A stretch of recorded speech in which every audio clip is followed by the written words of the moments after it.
Hello coin collectors out there, welcome back to the Big D Coins channel. Hopefully everyone is having a great day as always. In today's video we are going to focus in on these two coins right here. We've got 1958 Lincoln pennies and we've got 1959 Lincoln pennies. Now if you're into coin collecting, you know what happened between these 2 years right here, but if you're just getting into it, you might find this video very interesting, and if you're an experienced coin collector, you might find the error coin that we're going to talk about in the second half of the video very exciting. It involves the mule error 1959, and that coin is worth quite a lot of money. Now, what's the difference between these right here? Well, there isn't much difference between 1957 and 1958, but then when we go from 58 to 59, look at that, we've got a different design on the reverse side of the coin. So that will be our main focus in today's video, talking about the design change. Now we'll also talk about the mintages, the metal content, the key dates in both the Wheat Ears series and the Lincoln Memorial series.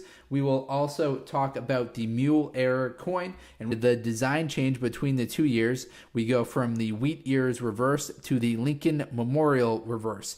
The Wheat Ears reverse was on the reverse side of the Lincoln penny from 1909 until 1958. Now the key date in that entire series is going to be the year 1909, the very first year they came out, because there was actually a design change midway through the year. Midway through the year, they took off the the designer's initials, Victor David Brenner's, from the reverse side of the coin.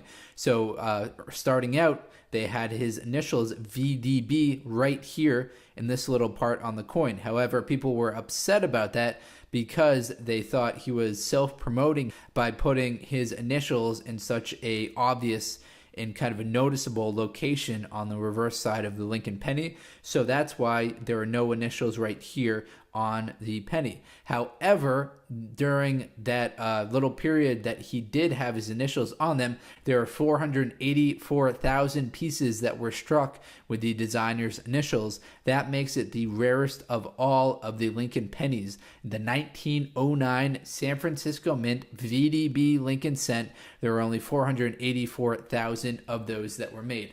However, we're not looking at the 1909, we're looking at the 1958. And in 1958, there are 252,525,000 that were made at the Philadelphia Mint in 1958. Now, you can identify the difference between the Philadelphia Mint and the Denver Mint between that initial mint mark right there on the obverse side of the coin, right underneath the date. Now in 1958, there were 800 million of them that were made at the Denver Mint. So in 1958, we had 252 million coming out of the Philadelphia Mint, 800 million coming out of the Denver Mint.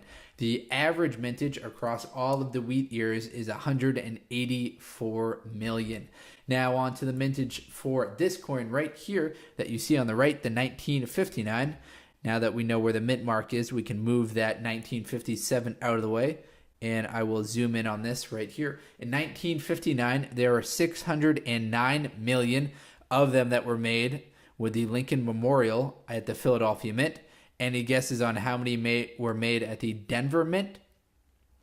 Well, interestingly, there are actually more than double that. There are over a billion that were made. There are 1,279,760,000 of these that were made. So if you've got a 1959 Denver Mint Lincoln Memorial penny, unfortunately, it is not rare at all. However, if you've got that mule error that we're going to talk about, that could be worth quite a lot of money. Now, as far as the metal content of these coins go, the metal content was the same all the way from 1909 up until 1982. 1982 is when they switched over to the mostly zinc combination. So from 1982 until to today's date, that's when we have the 97.5% zinc then 2.5% copper. So this coin right here is going to be the mostly zinc coin, and then the coin that you see it behind it is mostly, these coins behind it are mostly copper at 95% copper, 5% zinc. Then the one on the top, that is the 97.5% zinc. It's going to have a weight of 2.5 grams versus the older pennies have weights of 3.11 grams. So if you're confused about the metal content of the coin and you don't want to look up the dates, you could always weigh the coin, and that will give an indication of which metal content it is. It'll be either close to 3.11 grams or it'll be closer to 2.5 grams.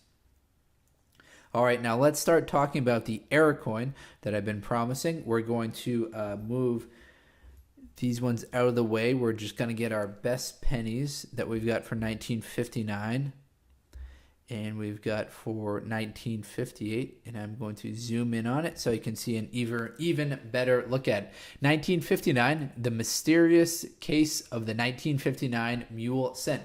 So back in 1959 is when the design change happened, and then in 1986, a retired police officer named Leon Baller announced that he bought a 1959 D Lincoln cent that had the wheat ears reverse design on it.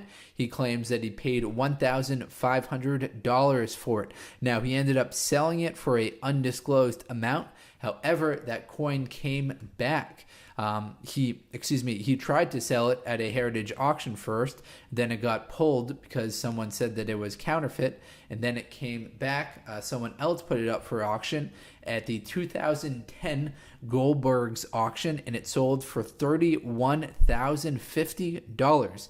So a very, very unique coin right there, worth a lot of money. However, get this, the auction house that sold it said this property is not guaranteed to be authentic and is marketable as is and cannot be returned. So someone bought for $31,050 a coin that might not even be authentic.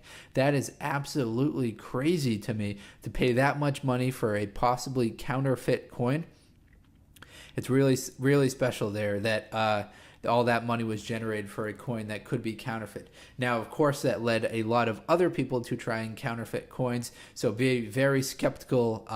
You might have kind of a forged coin, but it's definitely worth looking into if you've got that 1959 penny that's got the wheat ears reverse on it.